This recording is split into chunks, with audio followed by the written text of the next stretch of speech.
What's going on, everybody? Corey here. It's been a long time. It's been like 3 months since my last video. In fact, my last video was my Dex review. And I just really haven't had anything um, really to talk about. Um, life is life, but I've been busy, health things, um, a love-hate relationship with the Magic community. Um, just sick of seeing all the drama and sick of people just I shouldn't say sick of people, just sick of different things that I'm seeing in Magic. And if there's not drama, people want to create drama. And uh, yeah, I'm just getting sick of it. But we've seen a lot of, well, the reason I'm recording is we've seen a lot of, different products coming out uh, in 2023. We know there's going to be another crap ton in 2024. But the reason for the video is really for me to ask this question. Has Magic gotten so oversaturated that it's kind of like it's daunting for the beginners? Like, we've always had a lot of Magic, but there used to be, I feel like you had a less likely chance to get garbage back in the earlier bits of Magic. Even as only less than 20 years ago, like back in the early 2000s, mid early 2000s, the way you had to release things is you pretty much had to go through a Magic dealer. You had to go through a company, and they would look at it and say yay or nay.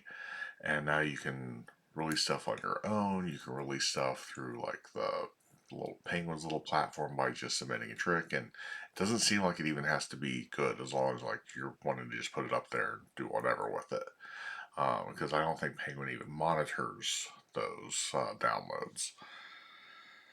And we see people putting stuff out just for the sake of putting stuff out.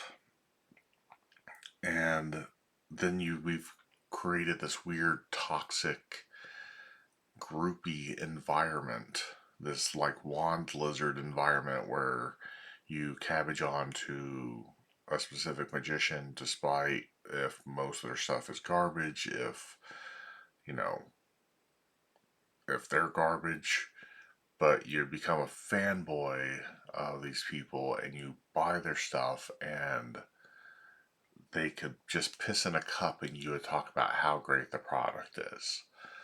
Um, and that's not directed towards anyone in particular. It's just something like I just see people just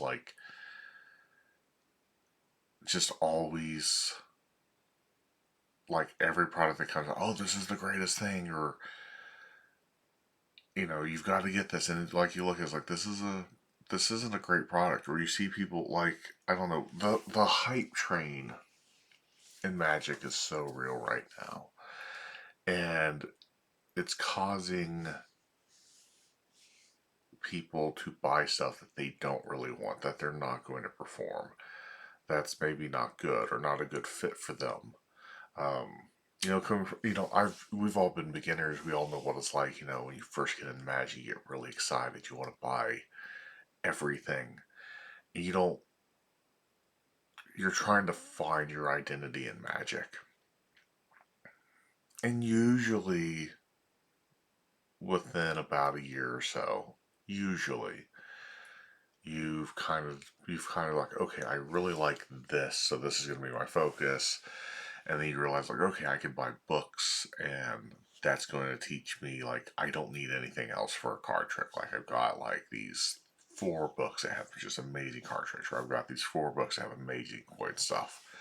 I've got a handful of videos that teach a lot of stuff.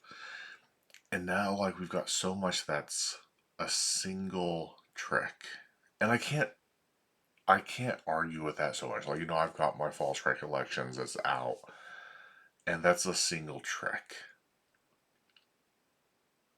for the most. Like, there's a couple different handlings for it. Like, I think I've got 3 different handlings for it, but there's so much that's just like it's a one trick pony. You're paying like $50 for something that does one thing, and in most cases, in a lot of cases, you're probably not going to do that thing. For me, a big example of that is like a lot of different trick decks. They do like you could do a couple things with them, but at the end of the day, like I'm not going to do a whole set with a Svengali deck. I'm not a pitchman. Like I'm not going to do that. I'm not going to do just back to back to back stuff with an invisible deck or a brainwave deck or any of that. A stripper deck maybe, but I'm also would much rather work on skill than a gaff deck that's going to do all most of the work for me. And I'm probably going to get some hate for that, but I don't understand like having all the different decks. Because I don't want to do a bunch of deck switches. I don't mind doing one if it's for like a finale or something, but I don't want to do a bunch of deck switches. Um, I don't want to be one of those like you see people like do a trick, put the deck away into like a case, and then they pull out a different deck to do another trick. No, don't like why. But like I don't know. This is gonna be very much a rambling video, and I apologize. But like the saturation in Magic and the trying to get everyone to buy your product and then charge you more for the product than what it should be. And again, the argument will come like, well, you know, you've got the research and development part of it and blah, blah, blah, blah. There's some things that just, when you sell something that's already on the market for like $5 and you put the exact same thing on the market, but you have like 2 hours of instructional video and you charge like 40 for it, that's, I don't know, that's, I feel like that's taking advantage of magicians. I obviously don't think magic should be free. Um, I think in some cases, yes, but I do get really sick and tired of seeing people teaching magic on YouTube that isn't theirs to teach. Um, and now we have young magicians that are seeing this and then they're only in magic for a short period of time and then they start teaching magic online and on YouTube and Instagram and TikTok. And it's just so, to me, it's just so infuriating because they're doing things, executing moves poorly, um, and teaching poorly.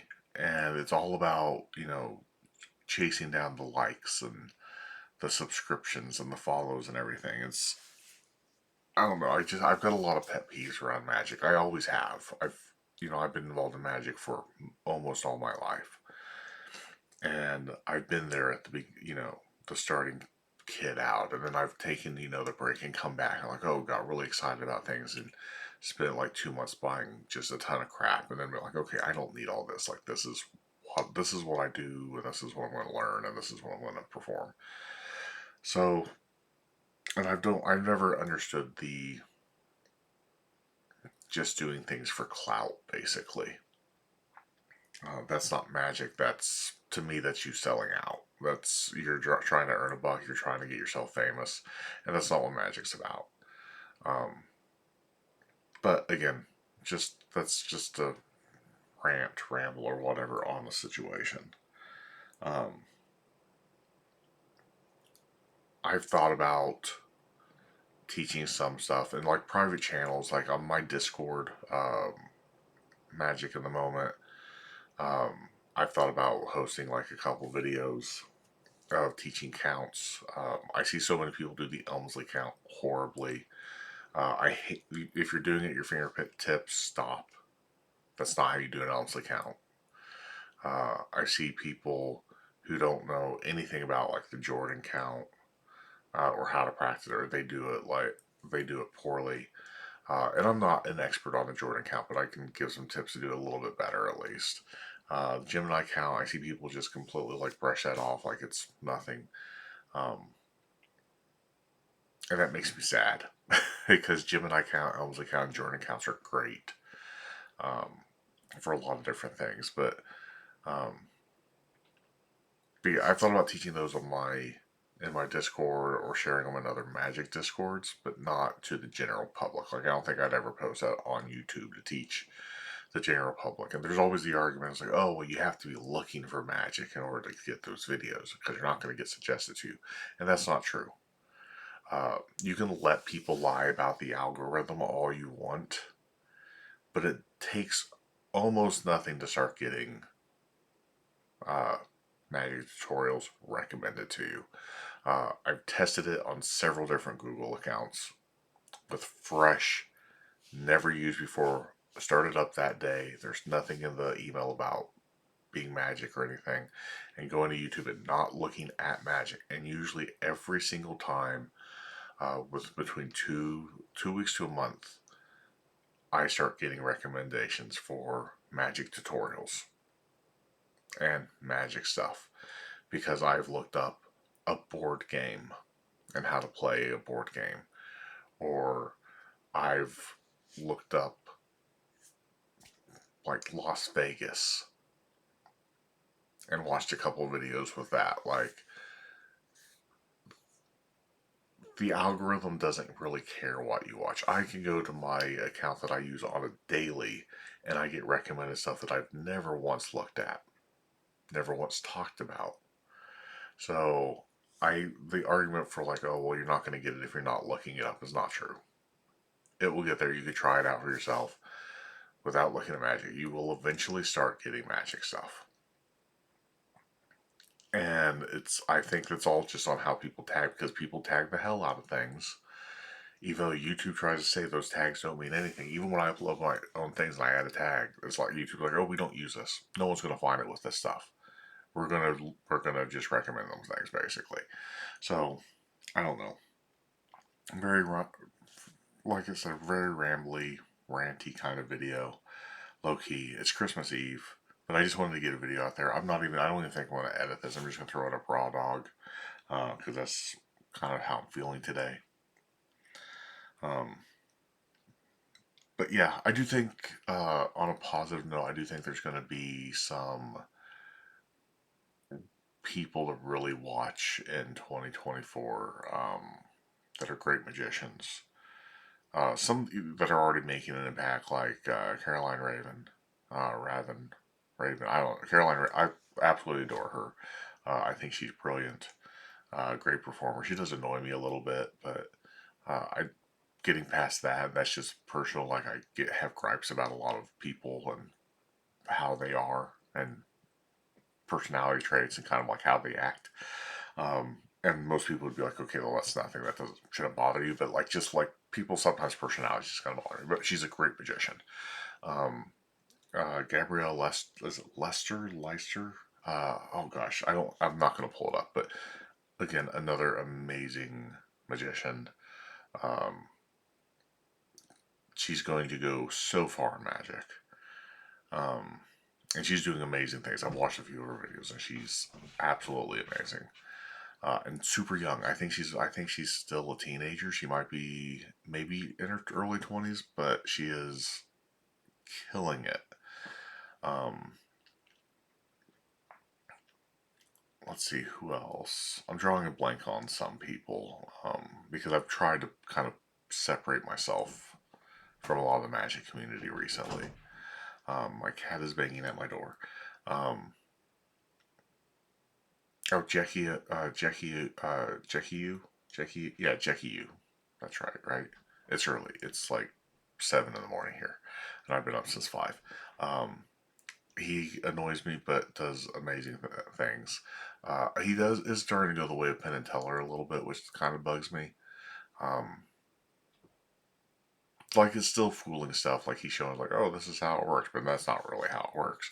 But I've never cared for that style of magic. Um,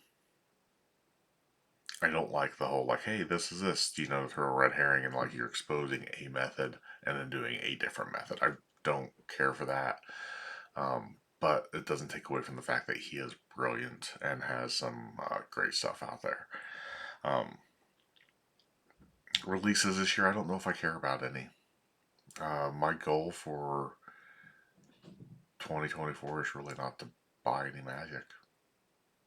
Maybe books. I might buy a trick or two. I did just pick up the Phantom deck because I never had one of these. I was really interested in it. And Prism Plus because they were doing a deal where you got these two and then half off Josh J's Pro Carrier, which I have as original, but this is the one that holds two decks. And I've always loved his original, but I want to pick up Prism deck. I also enjoyed the fact that the cards, there's several tricks built into the other cards, which I really appreciate. So I do like the fact that, where I just talked about, I hate doing deck switches. I think with this being a color changing deck and having those cards that do uh, their own thing, that are part of this, I like that for the price of this, I'm getting a bunch of different tricks. I've got cards that I can come up with my own ideas with and go in there. And like Josh Jay kind of says, like I don't really, I don't use but maybe a couple, but it's nice knowing that they're there. And I totally agree with that sentiment when you're, you know, whether you use this for the color changing deck or you just are getting it for the backs of the playing cards that have all sorts of different things. Like I think that makes this very well worth it. But I've watched the tutorial. I'm excited. I've got to play with it a little bit, quite a bit more actually, before I feel comfortable before performing it because um, there is a gimmick, and mine getting the for me to getting the handling down. Like I think mine's just really stiff because of packing and everything, so I just got to work it in, and um, hopefully I'll be able to perform this in the next month or so. But wanted to pick those up, but that was the last Magic purchase I made, and not interested in. If I make any other, it'll be I might get another Okito box like dollar size from Copeland Coins. But yeah, that's it. I've been rambling. I'm not going to probably do another video this year, so this will probably be the last one. So I want to thank you for supporting the channel. Sorry I've not been uploading on a regular basis. It's just life is crazy, and that's just how it is. So I'm sure you understand, and if not, whatever. I get it. But thank you for being a subscriber. Thank you for watching the video if you watched it this far. Um, you can always hit me up on Instagram. It's Corey D. Harris over on Instagram. You can find me on Twitter or X. I don't check it as often, but if I get a message on there, I will. It's just Corey Harris. And then on Facebook, you can find me, Corey Harris. I don't always add everyone on Facebook, so if you got to my Facebook from YouTube, you can shoot me like a message in Facebook messages, say, hey, I'm coming from YouTube and whatnot, then I'll probably accept it. I get a lot of spam requests, so I don't accept everything anymore. And then click the links in the description. One of those goes to my Discord. It's not active. I would love for it to be more active, but we only got a handful of members, and then Discords die pretty easy, but I'd love to build up that community. All the Discords I'm in are dead. All of them. Barely any activity at all. But if you want to join Magic in the moment, that link is in the description. I believe it still works. I'd love to have you there, and then we can have some conversation. Because I would love to do some actual like sessions or get-togethers where we can all jump on video and talk Magic or talk about just anything that's going on. But if you ever need to talk to anyone about anything, definitely feel free to reach out to me. But I'm going too long. Thank you for watching, and we'll catch you in the next video in 2024.